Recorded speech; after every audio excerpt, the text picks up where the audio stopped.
Good evening. This is Akashvani. I am Valsa Williams with the news at 9.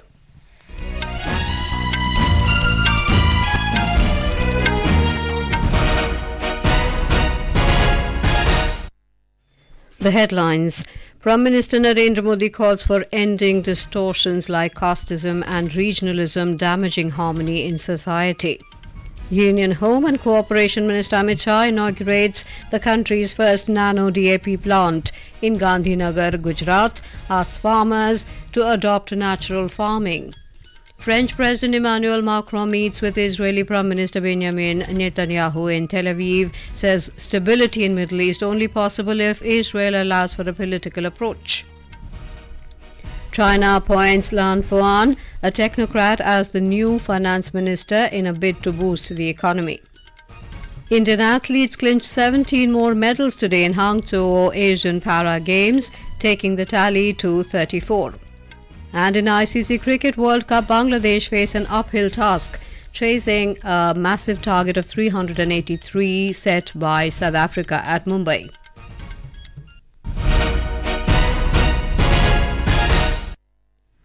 Prime Minister Narendra Modi has stressed on the need to make a developed India which is self-reliant and everyone has equal rights to fulfill their dreams. Addressing the gathering during the Dussehra celebrations in Dwarka, New Delhi, Mr. Modi called for ending distortions like casteism and regionalism, harming harmony in society.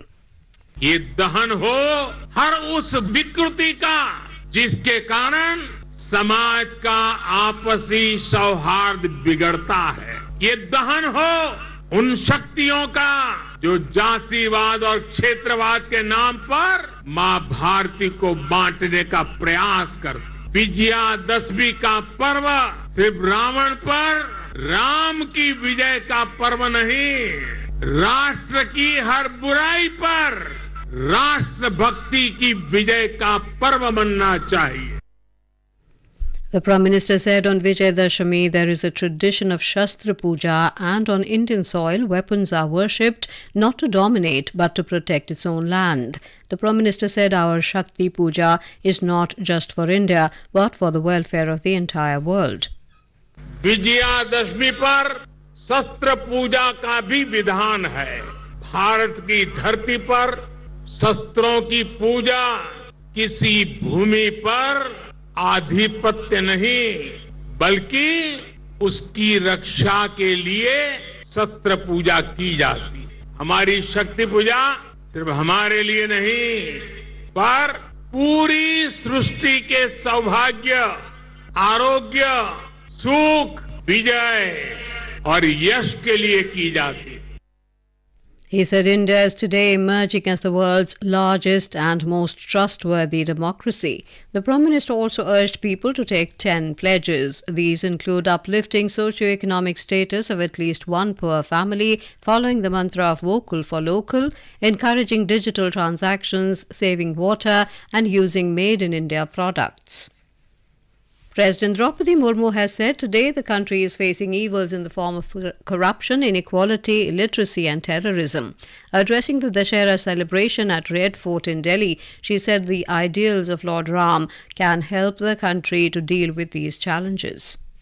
आज भी हम अपने बुराइयों का सामना कर रहे हैं जो रावण की तरह भ्रष्टाचार, असमानता, अशिक्षा, जलवायु परिवर्तन से लेकर आतंकवाद के रूप में हमारा सामने खड़े हैं। जिस प्रकार प्रभु श्री राम ने समाज के हर वर्गों का सहयोग लेकर रावण को हराया था, उसी प्रकार हम सब देशवासी मिलकर वर्तमान समय के रावणों को परास्त कर सकते हैं।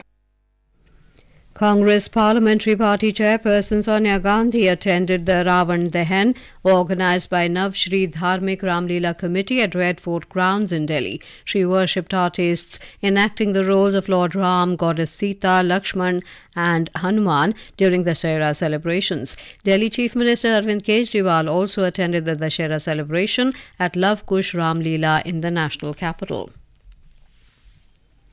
Ram Leelas and reenacting the life of Lord Ram are being staged in various cities and towns as part of the festival of Vijayadashmi or Dashera. The festival is celebrated to remember Lord Ram's victory over Ravan, marking the triumph of good over evil. The 5-day-long celebration of Durga Puja also concluded today with the immersion of idols of goddess Durga at various places in the country. The immersion was preceded by elaborate rituals like Shindur Khela, in which women play with vermilion and perform ritual dance. Idols of goddess Durga were taken out in colourful procession for immersion in the rivers and water bodies. Union Home and Cooperation Minister Amit Shah has said that nanotechnology will be the game changer in agriculture in the days ahead. Addressing a meeting of farmers after inaugurating the country's first Nano DAP plant by IFCO near Kalol in Gandhinagar, the minister said it is the need of the hour to adopt natural farming and reduce the use of fertilizers in agriculture without compromising the scale of the production. More from our correspondent.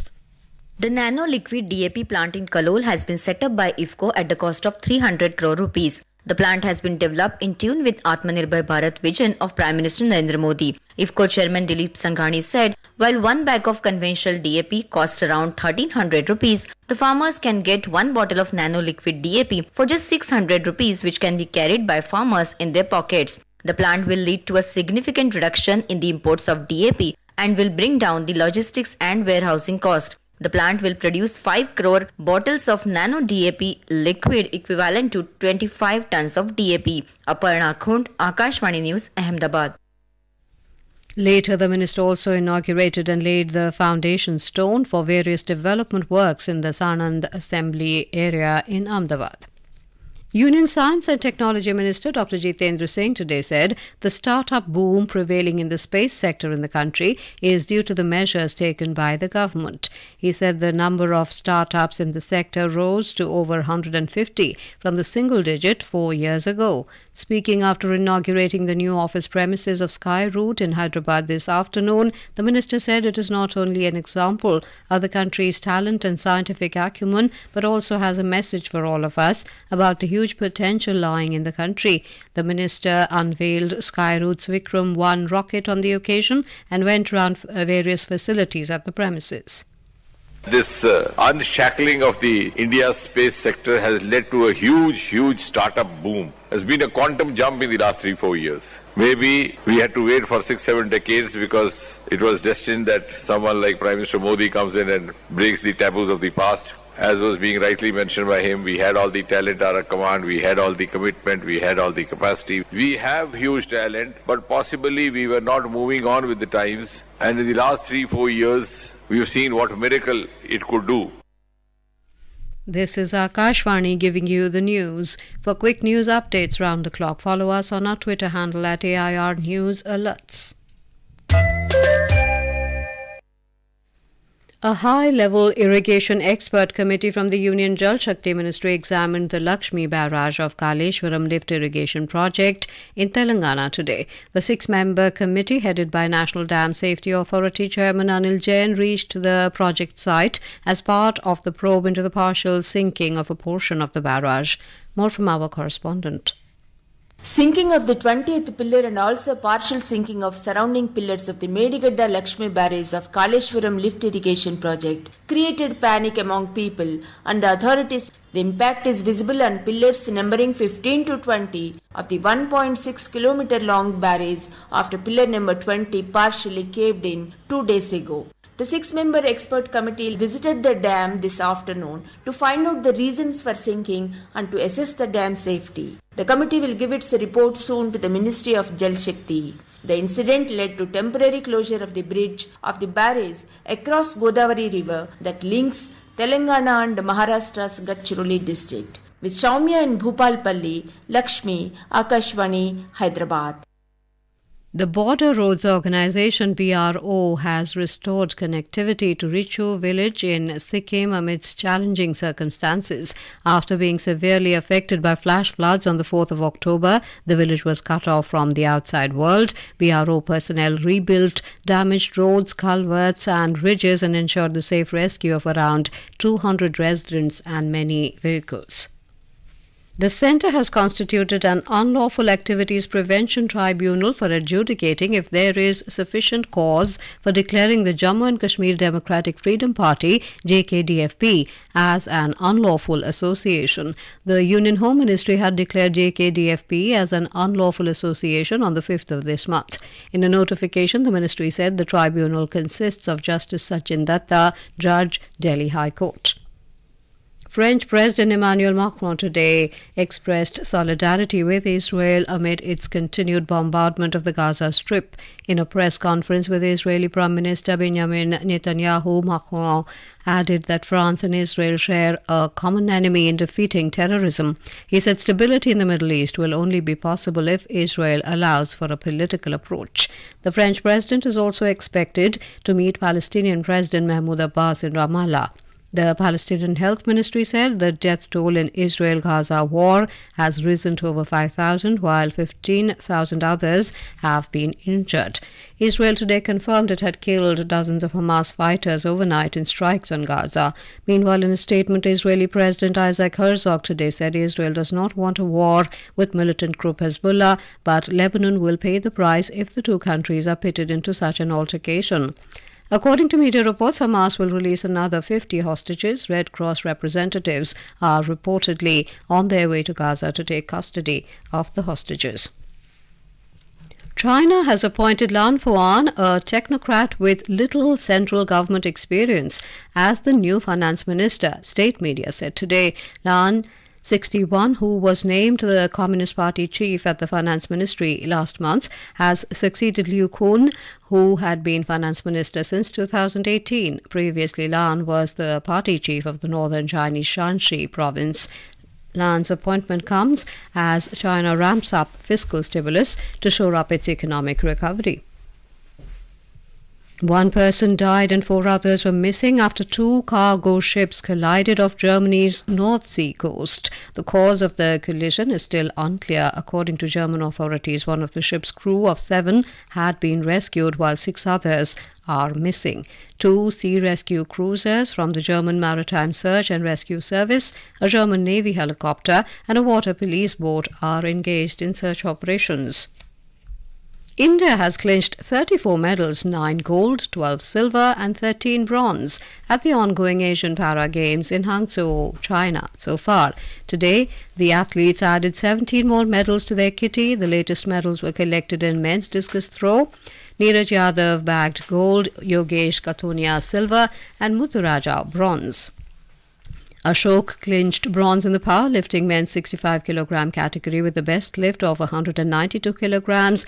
Ravi Rongali clinched silver medal in men's shot put F40 event with the best throw of 9.92 meters. In a series of social media posts, Prime Minister Narendra Modi lauded the performance of Indian medalists in the 4th Asian Para Games.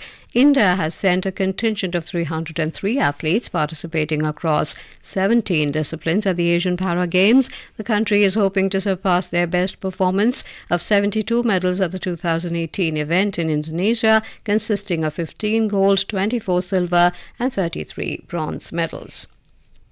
In ICC Men's Cricket World Cup, Bangladesh were 159 for 7 in 36.2 overs a short while ago. They are chasing a massive victory target of 383 runs.